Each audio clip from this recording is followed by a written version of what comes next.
एक समय की बात है जब मनोज नाम का एक ऑटो रिक्शा वाला अपनी पत्नी लता और दो बच्चे रिशु और रिया के साथ एक छोटे से घर में रहता था।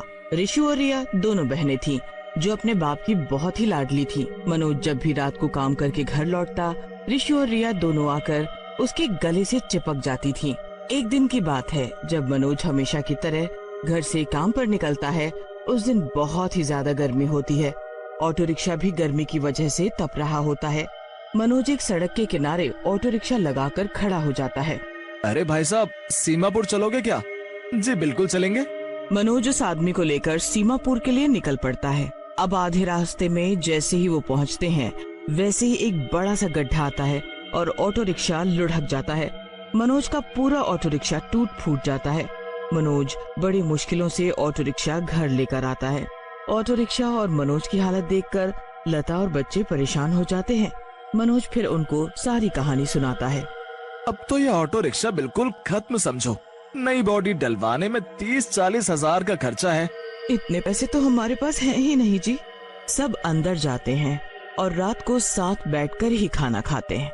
फिर रिशु वहाँ अपना एक खिलौना लेकर आती है। देखो पापा, ये कितना सुंदर है ना, ये मुझे हरी अंकल ने दिया। अरे जो पड़ोस में फर्नीचर का काम करते हैं, बस उन्होंने ही बची हुई लकड़ी का ये ऑटो रिक्शा बनाकर दे दिया है इसे। क्यों ना मैं भी एक लकड़ी का ऑटो रिक्शा बना दूं? क्या? ये कैसे हो सकता है? बिल्कुल हो सकता है। अंदर से ऑटो रिक्शा का इंजन बिल्कुल सही है, बस बाहर की बॉडी टूट गई है। अगर मैं लकड़ी की बॉडी का ऑटो रिक्शा बना दूं तो सोचो कितना सही रहेगा। अरे भैया, ये ऑटो रिक्शा तो बड़ा ही सुंदर है। मुझे आप अशोक नगर छोड़ दोगे? जी बिल्कुल, आइए ना, बैठिए। मनोज को उस दिन एक भी सवारी के लिए खाली खड़ा नहीं होना पड़ता और उसकी खूब कमाई होती है। मनोज बस हर दिन ऐसे ही मेहनत से काम करता और पूरे शहर में मशहूर हो जाता। मनोज दिन रात इतना ऑटो रिक्शा चलाता कि कुछ ही महीनों बाद वो अमीर हो जाता है। उसके बच्चे भी बढ़िया स्कूल में पढ़ने लगते हैं। मनोज को इतनी जल्दी अमीर होते देख अब उसका पड़ोसी जगत उससे जलने लगता है। ये मनोज कहाँ एक ऑटो रिक्शा वाला आज देखो ठाठ की जिंदगी जी रहा है और मैं वहीं के वहीं सब्जी बेच रहा हूँ। मुझे इस मनोज का कुछ ना कुछ करना ही पड़ेगा। जगत मनोज से इतना चिढ़ने लगता है कि एक रात वो उसके ऑटो रिक्शा में पेट्रोल छिड़क कर आग लगा देता है। तब आसपास वाले लोग जोर जोर से चिल्लाने लगते हैं और आवाज सुनकर मनोज भी बाहर आ जाता है। अपने ऑटो रिक्शा को अपनी आंखों के सामने जलते देख उससे रहा नहीं जाता और वो पागलों की तरह उसे हाथों से ही बुझाने लगता है। आग मनोज के कपड़ों को भी पकड़ लेती है और देखते ही देखते दोनों जलने लगते हैं। अरे अरे कोई बचाओ मेरे पति को, कोई तो पानी लाओ, अरे कोई बचाओ इन्हें। लोग जब तक पानी लाते हैं तब तक सब जलकर राख हो चुका होता है और मनोज भी जलकर मर जाता है। एक ही पल में पूरा परिवार बर्बाद हो जाता है। मनोज के बिना घर सूना हो जाता है और धीरे धीरे घर में पैसों की दिक्कत भी शुरू हो जाती है। कुछ दिन निकल जाते हैं और एक दिन लता के पास लड़कियों के स्कूल की फीस देने के भी पैसे नहीं बचते। लता मनोज की तस्वीर के आगे बैठकर खूब रोती है। उस रात सब ऐसे ही भूखे सो जाते हैं। फिर आधी रात को एक आहट सी होती है। घर के बाहर एक परछाई ऑटो रिक्शा की तरफ जा रही होती है। मेरा ऑटो रिक्शा कितना सुंदर था और आज देखो कैसा हो गया। मेरा परिवार कितने दुख में है। मैं उनको ऐसे नहीं रहने दूंगा। मैं सब ठीक कर दूंगा। वो भूत कोई और नहीं बल्कि मनोज ही होता है जो अपने परिवार के लिए वापस आता है। वो ऑटो रिक्शा पर एक हाथ फेरता है और ऑटो रिक्शा फिर से पहले जैसा हो जाता है। उसके बाद वो ऑटो रिक्शा में बैठता है और सवारी ढूंढने निकल पड़ता है। उस सड़क पर बहुत ही अंधेरा होता है और वहाँ एक आदमी खड़ा होता है। भूत अपना ऑटो रिक्शा लेकर उस आदमी के पास जाता है।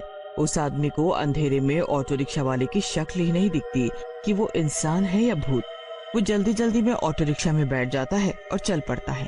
थोड़ी देर बाद वो आदमी ऑटो रिक्शा से उतरता है और ऑटो रिक्शा वाले को पैसा देता है। वो आदमी ऑटो रिक्शा वाले की शक्ल देखने की कोशिश करता है पर उसे कोई शक्ल दिखाई ही नहीं पड़ती और वो बस जल्दी में पैसे देकर चला जाता है। ये पैसे मैं अब घर जाकर चुपके से लता के पास रख दूंगा। मैं अपनी बीवी और बच्चों को कोई दुख नहीं देखने दूंगा। बस फिर भूत पूरी रात ऑटो रिक्शा चलाता है और सारे पैसे एक जगह इकट्ठे कर लेता है। अब सुबह होने वाली है, मुझे जल्दी से घर जाना होगा। किसी को मेरी शक्ल नहीं दिखनी चाहिए। भूत जल्दी से अपना लकड़ी का ऑटो रिक्शा लेकर घर आता है। सबसे पहले वो लता के पास जाकर उसके सिरहाने पैसे रख देता है और फिर ऑटो रिक्शा को वापस पहले जैसी हालत में खड़ी करके वहाँ से गायब हो जाता है। सुबह जब लता उठती है तो अपने पास इतने सारे पैसे देखकर बड़ी हैरान हो जाती है। अरे इतने सारे पैसे, ये कैसे आए? ये कौन रख सकता है? मेरे पास तो एक भी पैसा नहीं था। वो लड़कियों से भी पूछती है पर उनको भी कुछ पता नहीं होता। लता हैरान भी होती है और खुश भी। सबसे पहले वो स्कूल की फीस भर कर आती है और फिर घर का सामान लेती है। उस रात वो अच्छे से खाना खाते हैं और चैन की नींद सोते हैं। अब अगले दिन फिर से वही होता है। रात को मनोज का भूत आता है और ऑटो रिक्शा को वापस पहले जैसा करके उसे लेकर चला जाता है।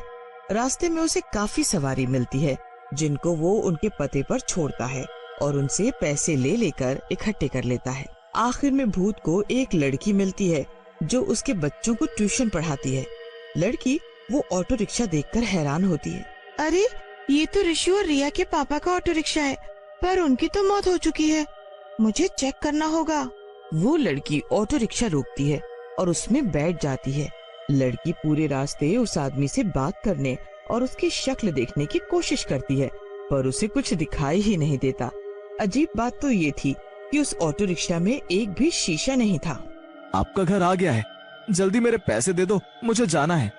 भैया वो मेरे पास पैसे खुले नहीं है, मैं बस अभी अंदर से लेकर देती हूँ।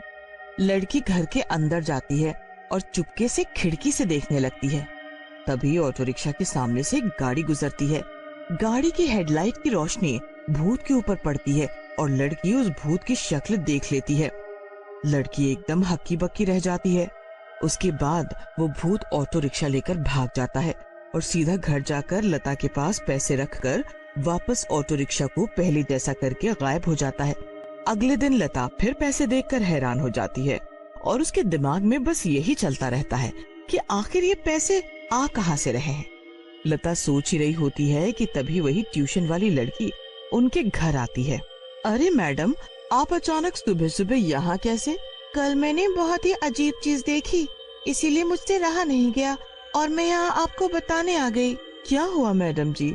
बताओ ना, आओ बताओ ना। ये ऑटो रिक्शा जो आपके घर के बाहर खड़ा है ना, मैंने कल रात को इस ऑटो रिक्शा को बिल्कुल पहले की तरह नया देखा और नंबर भी यही था। और उस ऑटो रिक्शा में एक आदमी था जिसे मैं देखने की बहुत कोशिश कर रही थी, पर उसने मुझे शक्ल ही नहीं दिखाई, इसलिए मुझे शक हुआ। फिर आखिरकार मैंने उस आदमी की शक्ल देखी तो वो कोई इंसान नहीं बल्कि एक भूत था। भूत? क्या बोल रही हो मैडम जी आप? ये ऑटो रिक्शा तो इसी हालत में उसी दिन से खड़ा हुआ है घर के बाहर।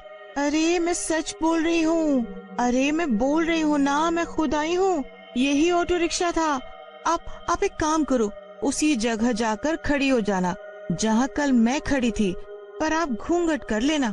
बस फिर लता ऐसा ही करती है। वो रात को घूंघट करके उसी रोड पर खड़ी हो जाती है। रात को मोहन भूत बनकर आता है और ऑटो रिक्शा ले जाता है। रास्ते में उसे घूंघट में एक औरत मिलती है जिसे वो बैठा लेता है और चल पड़ता है। ऑटो रिक्शा से उतरकर वो औरत उस आदमी की शक्ल देखने की कोशिश करती है पर वो दिखाता ही नहीं। पहले आप मुझे अपनी शक्ल दिखाओ, आप छुपा क्यों रहे हो? मैं नहीं दिखा सकता, जल्दी पैसे दो और जाओ। लता पैसे दे देती है और चली जाती है। वो जल्दी से घर पहुंचती है तो वहाँ ऑटो रिक्शा ही नहीं होता। अब तो लता को यकीन हो जाता है कि वो मैडम सच बोल रही थी। लता अंदर जाती है और सोने का नाटक करती है कि तभी कोई आता है और उसके पास पैसे रखने लगता है। लता झट से उसका हाथ पकड़ लेती है। लता भूत को देखकर कांप जाती है पर फिर भी हाथ नहीं छोड़ती। आप ऋषुरिया के बाबा हो ना? सच बताओ, आप मेरे पति हो ना? मुझे सब सच पता लग चुका है। आज आपके ऑटो रिक्शा में घूंघट में बैठी औरत मैं ही थी। लता बहुत रोती है। ऐसे मत रो लता, मुझे अब जाने दो और मैं तुमसे मिलने रोज आऊंगा और तुमको पैसे दे जाऊंगा, पर अभी मुझे जाने दो। उसके बाद भूत गायब हो जाता है। उस दिन के बाद वो रोज ऑटो रिक्शा चलाता है और लता को पैसे दे जाता है। बस ऐसे ही उनका जीवन अच्छे से चलता रहता है और एक दिन जगत का एक्सीडेंट हो जाता है और वो जिंदगी भर के लिए अपाहिज हो जाता है। उसे भी समझ आ जाता है कि बुरी करनी का उसे बुरा नतीजा